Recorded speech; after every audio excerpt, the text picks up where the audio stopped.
შვედეთის ნატოში გაწევრებას ახლა მხოლოდ უნგრეთი აფერხებს. მმართველმა პარტიამ ბოიკოტი გამოუცხადა ოპოზიციის მიერ მოწვეულ საპარლამენტო სხდომას, რომელზეც შვედეთის გაწევრების რატიფიცირება უნდა მოეხდინათ.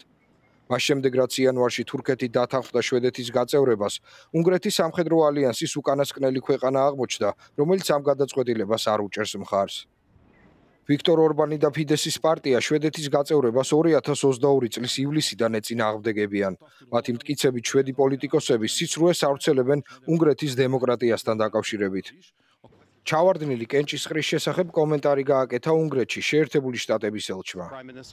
პრემიერ-მინისტრმა პირობა დადო, რომ პარლამენტს მოუწოდებდა პირველივე შესაძლებლობისას ემოქმედა. დღეს სწორედ ეს შემთხვევა იყო. ორშაბათის საპარლამენტო სესიას 6 ოპოზიციური პარტია უჭერდა მხარს, თუმცა სხდომას არ დაესწრნენ ფიდესის პარტიის წარმომადგენლები. ამის გამო საკანონმდებლო ორგანოში ჩაიშალა კენჭისყრის პროცესი.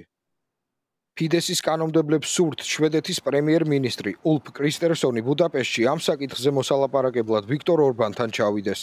კრისტერსონი ეწვევა ორბანს მხოლოდ იმ შემთხვევაში, თუ უნგრეთი დაეთანხმება მისი ქვეყნის ნატოში გაწევრებას.